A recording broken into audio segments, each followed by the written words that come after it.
Yo soy Amadeo Arrarte, soy el director de Regulación, Sostenibilidad y Comunicaciones de la distribuidora de gas natural.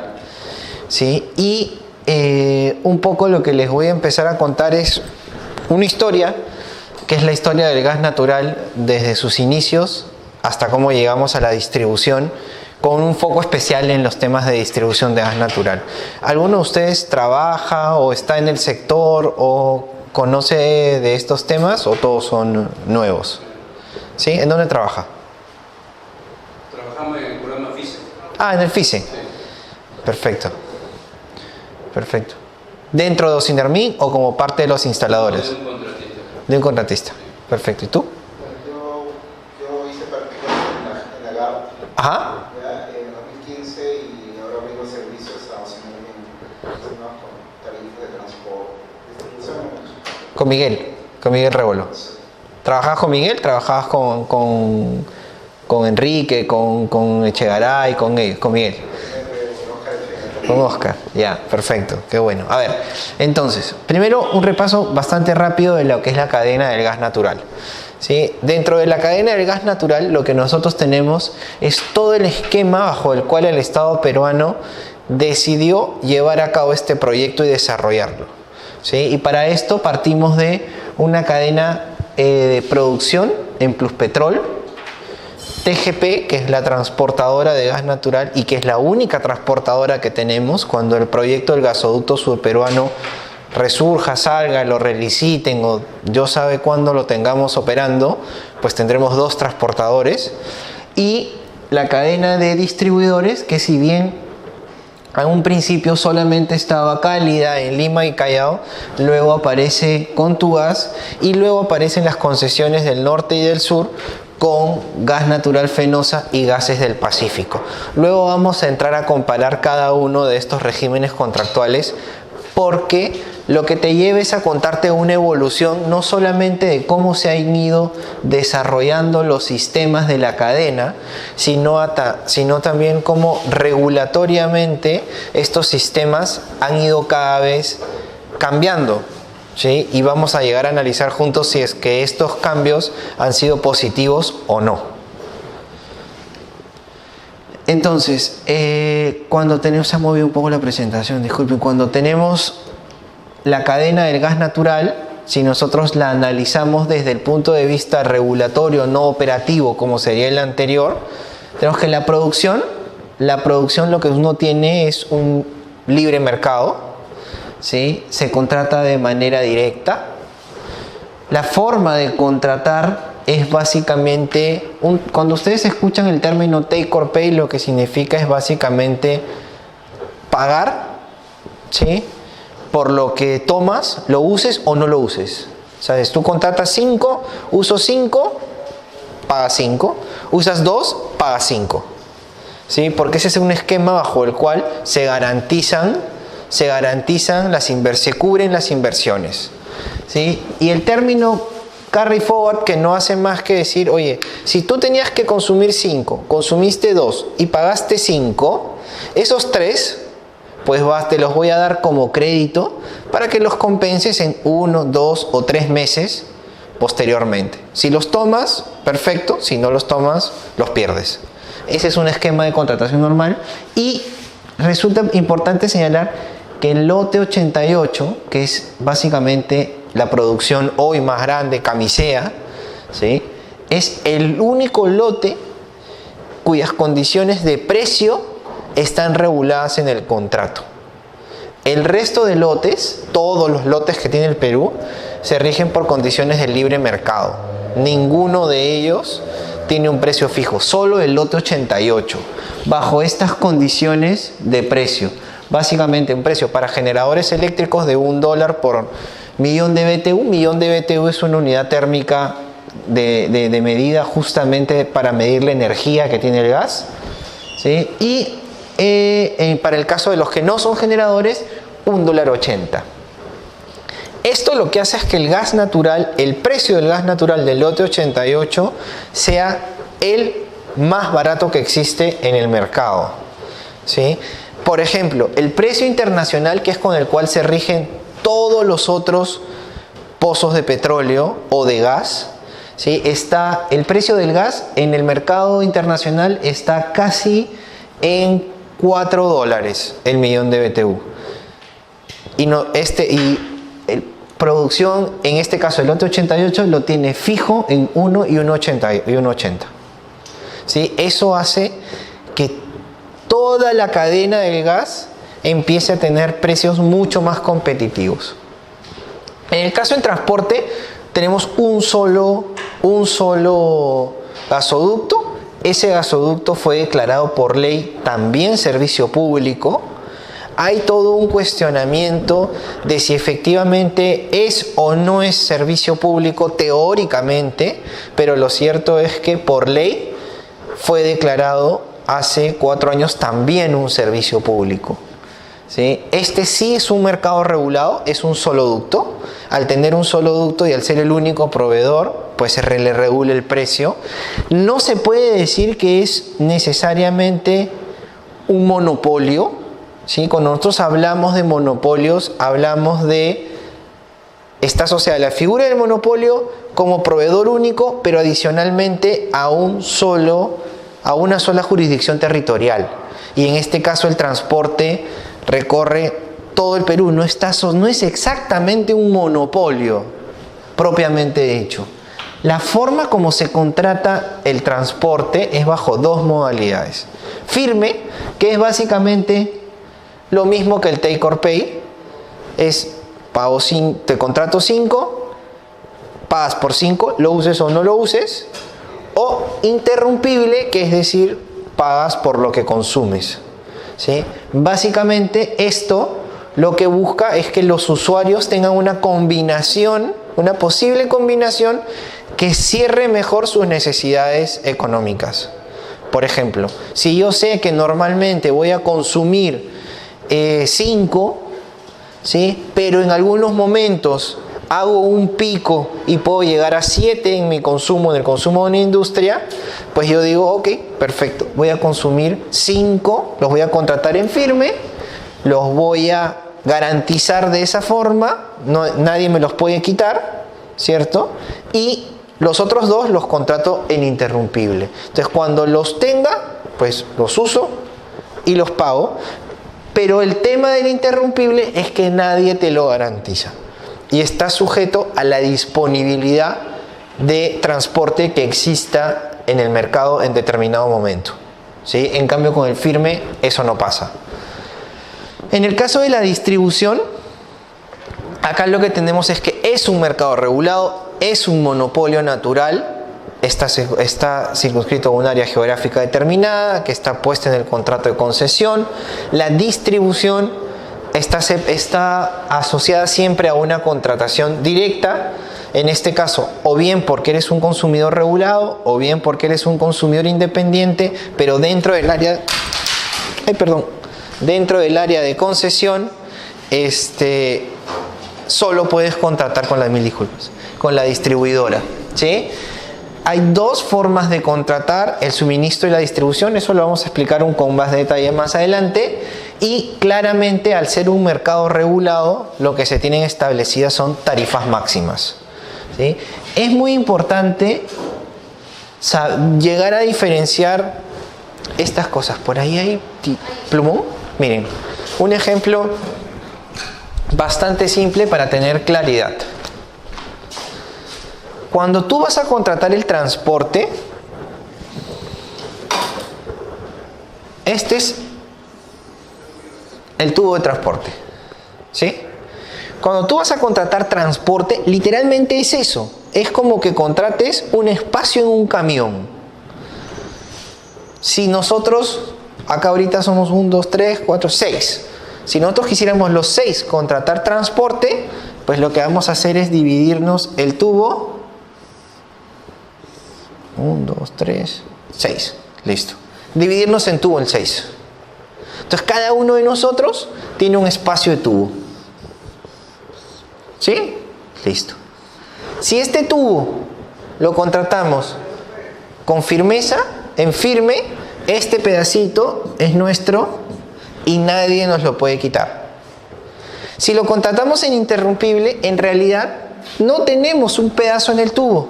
Simplemente estamos sujetos a ver durante el día qué espacio queda en el tubo y en ese sentido nos dan o no nos dan el gas. En este pedazo de tubo, ¿qué cosa es lo que metemos? Lo que le compramos a Pluspetrol. Entonces, nosotros 6, ¿sí? Si somos consumidores independientes, somos grandes consumidores, vamos a ir a Pluspetrol, le vamos a decir, imaginemos que esto es 5, le vamos a decir a Pluspetrol, oye, dame 5 metros cúbicos de gas. Y acá yo voy a reservar 5 metros cúbicos, pero de capacidad, espacio. Listo. Entonces este señor me lo va a entregar. No, esto todavía no está. Este señor, sí, acá está el pozo. Acá empieza el transporte. Acá llega a Lima. Y de ahí seguimos. ¿Sí? Entonces yo acá le compro el gas, el señor me lo entrega aquí, yo contrato con TGP, meto mi gas en este tubo, TGP me lo lleva desde la selva hasta Lurín, que es donde está normalmente el sitio de Cálida, ¿sí? O la estación de Ciudad de Cálida, a donde recibimos el gas. En Cálida se hace lo mismo. Tenemos el tubo, lo dividimos entre 6, yo le guardo un pedacito, entonces este gas que viene acá y que entra acá y yo se lo llevo hasta su industria. ¿Sí? Pero es muy importante conceptualmente saber diferenciar qué es lo que se contrata con cada uno, porque existe toda una confusión en el mercado. Es, oye, ¿tienes transporte? ¿Tienes gas? ¿No tienes gas? Sí, tienes transporte. ¿Qué estás haciendo? ¿Estás comercializando gas? ¿Estás comercializando espacio en el tubo?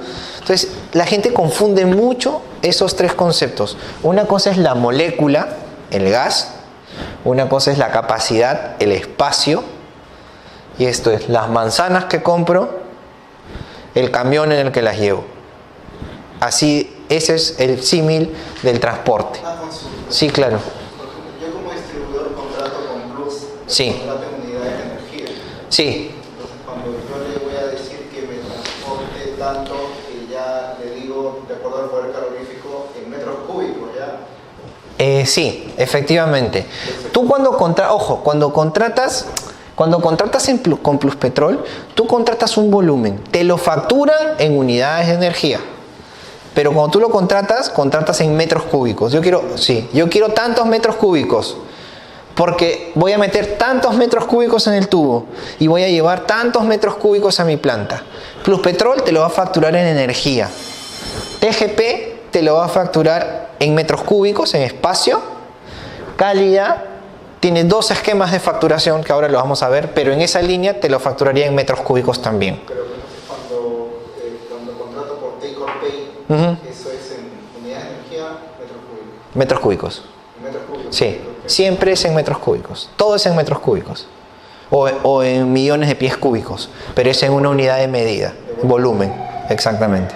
Y cuando hay carry forward, tengo un plazo determinado para hacerlo efectivo. Sí, dependiendo de cuánto contrates.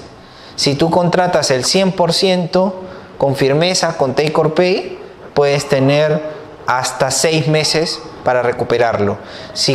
Normalmente Pluspetrol te ofrece entre 6 y 4 meses para recuperar, dependiendo de si tienes el 100% en firme o al 70% en firme. Es lo mínimo que te permite contratar en firmeza. Dependiendo de eso, te rankea en cada uno de esos supuestos. Lo vamos a tratar un poquito más adelante. Entonces, acá, ¿qué es lo que tenemos? ¿Por qué es que nosotros regulamos el servicio de distribución? Básicamente porque nosotros tenemos, primero, tenemos altas barreras de entrada. Gracias. Este está mejor que el otro. Allá, muchas gracias. nosotros tenemos muchas barreras de entrada. Tenemos elevados niveles de inversión. Vamos a verlo más adelante, pero en promedio una distribuidora para una ciudad como Lima invierte $500 millones cada 4 años. Son más o menos 120, más o menos ese es el promedio de 120 millones de dólares por año, entendido de redes para una ciudad como Lima. ¿Sí? Costos hundidos. Una vez que yo pongo toda mi infraestructura y monto mi infraestructura, no me sirve de nada sacarla. La tengo que usar. Ya no me puedo llevar mis tubos, ya no puedo hacer nada. Esto es, mi barrera de entrada se convierte, una de mis barreras de entrada es justamente la inversión elevada que tengo y cómo estos costos se convierten hundidos porque yo ya no tengo que hacer más que recuperarlos. Si no hago, los pierdo, no me los puedo llevar. Segundo, tenemos economías de escala, ¿cierto? Cuando yo contrato mayor cantidad de cosas en el mercado justamente para poder obtener mejores precios que me permitan tener menores costos que me permitan trasladar un mejor precio a los usuarios. ¿Sí? Sería distinto, por ejemplo, que tengamos en Lima 5, 6, 7 distribuidoras de gas natural. Listo, la escala sería mucho menor, por ende los costos de esos equipos serían muchos mayores y las tarifas serían muchos mayores también. Es simplemente una relación económica. ¿Sí? Y acá y nosotros somos un único proveedor. Bajo este esquema, olvidándonos de que hablamos del gas natural, cuando nosotros tenemos barreras de entrada, elevada inversión, costos hundidos y podemos hacer economías de escala, siempre va a ser más eficiente que tú tengas una sola persona que haga el servicio. ¿Por qué? Porque si tú metes más actores en ese mercado, estás licuando las economías y no necesariamente estás eliminando ni las barreras ni la inversión. Al contrario, simplemente estás atomizando esto. Y eso hace que siempre sea más atractivo el tener un único proveedor. ¿Sí? Y acá cuando decimos venta masiva, tenemos. Consumidores finales y contacto con el consumidor final, tenemos. Un producto único, efectivamente, es un solo producto y por eso hace que sea necesario no solamente la regulación tarifaria, que es lo que normalmente está asociado con un monopolio, sino que tengas también regulación normativa, que te establezcan cuáles van a ser tus reglas de juego y que te supervisen y te fiscalicen el cumplimiento de estas normas y de tus tarifas. ¿Cómo es nuestro esquema, un esquema de distribución de gas natural clásico? ¿Sí? Lo que nosotros tenemos es una red principal, es nuestra red troncal, que cruza desde Lurín hasta el norte de la ciudad, en este caso hasta casi la entrada a Ventanilla. ¿Sí? Tenemos adicionalmente, esa es nuestra columna vertebral. Luego tienes redes de acero secundarias que nos permiten seguir creciendo y haciendo anillos que nos permitan tener mayor capacidad o darle sostenibilidad al sistema. Y luego tenemos ya ductos de polietileno. Y estos ductos de polietileno nos permiten llevar vía anillos el gas a consumidores que son residenciales, comerciales, industriales pequeños. Las estaciones de servicio normalmente se cuelgan de una red de acero porque son mejores condiciones de entrega de gas en cuanto a presión, en cuanto a volumen, ¿sí? Y está sujeto tal cual como una red eléctrica. Han visto ahí estaciones que le van bajando la tensión a la electricidad y van avanzando y cada vez la hacen menos, tiene una menor tensión mientras va llegando más a la ciudad. Igualito es en el caso del gas natural. Lo que tienes es una estación de regulación de presión que baja, que baja la presión del gas hasta llevarlo a una red de acero, vuelven a bajar la presión del gas hasta llevarlo a una red de polietileno, de forma tal que cuando nosotros queramos llegar a una casa, aquí, por ejemplo, estamos a una presión en promedio de 50 bares. ¿Sí? Para que tengan una idea, un balón de gas de una casa tiene 6 bares. Nosotros estamos acá en 50 bares. Cuando nosotros llegamos a una casa, la presión del gas que llegue a esa casa está en 0.23 milibares.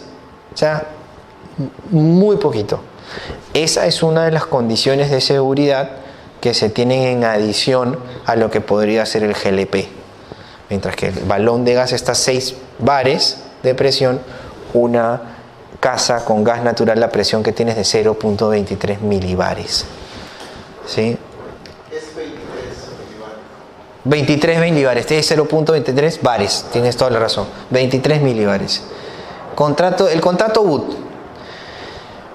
Cuando uno quiere tener una concesión de distribución de gas natural, ¿sí?, hay dos formas de tener una concesión de gas natural. O bien porque se hace un concurso público internacional, como ha sido el caso de las 4 concesiones que les comenté, ¿sí?, en el cual es un concurso público que lo organiza la DGH a través de Proinversión, se invita a postores internacionales, se establece un área geográfica, se establecen condiciones de servicio para poder participar en esa licitación, se establece una regla de cuál va a ser la propuesta, de la forma de evaluar las propuestas y cómo tienen que ser presentadas las propuestas. Te exigen que tengas a un operador estratégico precalificado, es decir, a una empresa de reconocido prestigio internacional que haya tenido experiencia previa en operar redes de distribución de gas natural. Entonces, ese es uno de los requisitos que tú tienes para presentarte a un concurso público de licitación internacional, ¿sí?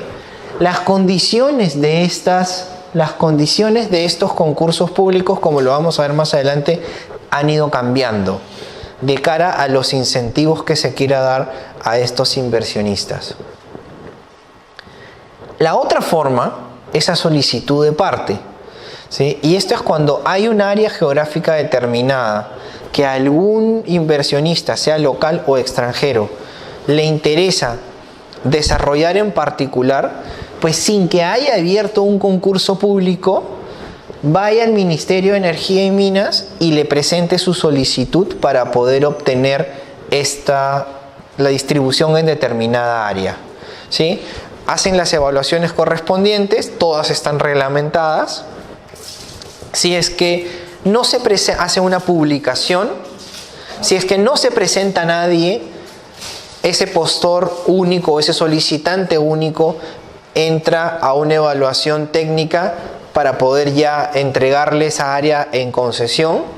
Si alguien más aparece como un interesado, ese interés se convierte en una suerte de mini concurso y entre los dos, manejado por la DGH, tienen que ver cómo determinan cuáles son las mejores condiciones para el servicio y por ende quién las ofrece y a quién se le termina entregando esa área en concesión. Por ejemplo, aquí tenemos las 4 concesiones grandes que tiene hoy el Perú de distribución. Aquí tenemos, por ejemplo, la concesión de Piura. La concesión de Piura, hubo un interesado, se presentó a la DGH para obtener la concesión de Piura. Al hacer pública su solicitud, apareció un segundo interesado, se convirtió en un mini concurso, ¿sí? Ese mini concurso aparentemente, al menos esa fue información por lo cual se publicó en la DGH, habían habido algún mal manejo de la información por parte de funcionarios de la DGH y dejaron sin efecto el concurso para Piura. Ahora se está retomando, pero eso fue lo que en principio sucedió. Ahora, ¿por qué estamos hablando de qué modalidad se ha tomado para contratar? En los contratos de concesión vía licitaciones públicas han sido contratos, por sus siglas en inglés, BUT, que significa construir, tener en propiedad los ductos, operarlos y luego del plazo de concesión transferirlos al Estado. Esa ha sido la modalidad que se ha venido usando para poder otorgar estas concesiones. ¿Existen otros modelos de contratación? Sí, sí los hay. Pero básicamente el Estado es el que ha optado por esta forma como para contratar. ¿Por qué? Porque primero le permite al inversionista tener un mayor plazo de recuperación de esas inversiones, ¿sí? De cara a que estas también son inversiones considerables. Adicionalmente, bajo esta modalidad, a diferencia, por ejemplo, de las APPs, de las asociaciones público-privadas, en estos contratos todo el riesgo de la inversión es trasladado al inversionista. En las APPs, ejemplo de este tema, el aeropuerto de Chincheros, el concesionario o el Estado comparte el riesgo con el inversionista, ¿sí? Y normalmente esto lo que te garantiza es que esa infraestructura que va a ser de uso público al final pueda ser revertida en su totalidad al Estado, ya sea para que la opere directamente o para que busque a un tercero nuevamente internacional que quiera asumir la operación de esos ductos, ¿no? Para este caso en particular hay dos normas específicas, básicamente la norma 059, que es la entrega en concesión de obras al sector privado de obras públicas para infraestructura y servicios públicos, y tenemos esta última, que es la Ley Marco de Asociaciones Público-Privadas, que es la que ha venido haciendo el Estado. Si ustedes me preguntan, y seguramente ya después la historia va a terminar haciendo un análisis de qué modalidad es mejor, para mí, de cara a que el Estado pueda garantizar el desarrollo de una inversión sin riesgo alguno, la mejor forma es la que ha optado para los contratos de distribución, que sean contratos BUT. Las asociaciones público-privadas, y no sé si esto está siendo contaminado por todo lo que vemos hoy en las noticias con relación, nuevamente al aeropuerto de Chincheros, hacen que sea una forma que se está cuestionando muchísimo de cara a que el riesgo que asume el Estado no es menor, ¿sí? Por ejemplo, hacer movimiento de tierras para un aeropuerto, para la ampliación del aeropuerto Jorge Chávez o para cualquier otra actividad en este país no es una actividad menor, es una actividad que está sujeta a muchos temas de conflicto social, a muchos temas asociados a sobrevalorización de costos, tiene riesgos legales enormes implícitos porque lamentablemente en el país no existe una matriz catastral única, ¿sí? Y eso hace que el Estado asuma un riesgo enorme, ¿sí? Que es el riesgo que encarece mucho más los proyectos, pero a la hora y la hora el Estado no tiene cómo exigir y se convierte en un boomerang. Oye, como yo no puedo cumplir porque yo voy a sufrir lo mismo que el privado, porque por ser Estado no le garantiza que no le tenga que pagar lo que tenga que pagarle un propietario o que no se le presenten 5 o 6 propietarios por el mismo lote o que hayan sobreposiciones o lo que sea, termina siendo esto un boomerang para el Estado a favor del inversionista. Cuando en estos casos, como en los casos de las 4 concesiones de distribución, no hay otra. Le pones un plazo, una fecha, empiezas a ejecutarlo, tienes que terminar en esa fecha, si no terminas en esa fecha ya tienes penalidades, tienes sanciones y es el privado quien tiene que establecer su estrategia para poder conseguir todo esto. Eso es hoy, con la experiencia que tenemos a hoy. ¿Puede mejorar?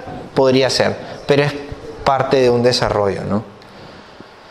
Entonces, ¿qué otras disposiciones son comunes a todos los contratos de concesión? Normalmente todos los contratos de concesión y los contratos BUT vienen atados con un convenio de estabilidad jurídica, ¿sí? Esto es fundamental para los inversionistas porque dependiendo del tipo de convenio que tengan, les pueden establecer dos cosas. El más común, que es que los impuestos, el impuesto a la renta y el impuesto a los dividendos que pagan hacia los inversionistas, esté estabilizado y no pueda cambiar.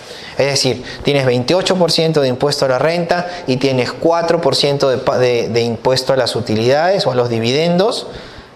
Pase lo que pase, desde que tú firmas tu contrato, eso no va a volver a cambiar nunca, ¿sí? Ese es uno. Y el otro, que es más grande aún, es que te digan tienes estabilidad jurídica. Y en ese concepto de estabilidad jurídica lo que te dicen es: lo que estoy bloqueando de cambios es el marco normativo a la fecha que tú tienes. Eso es súper grande y súper complejo de controlar. Por eso es que normalmente se firman convenios de estabilidad tributaria, ¿sí? Que son los de impuesto a la renta e impuesto a los dividendos. Todos los contratos BUT entran a un proceso de devolución anticipada del impuesto del IGB.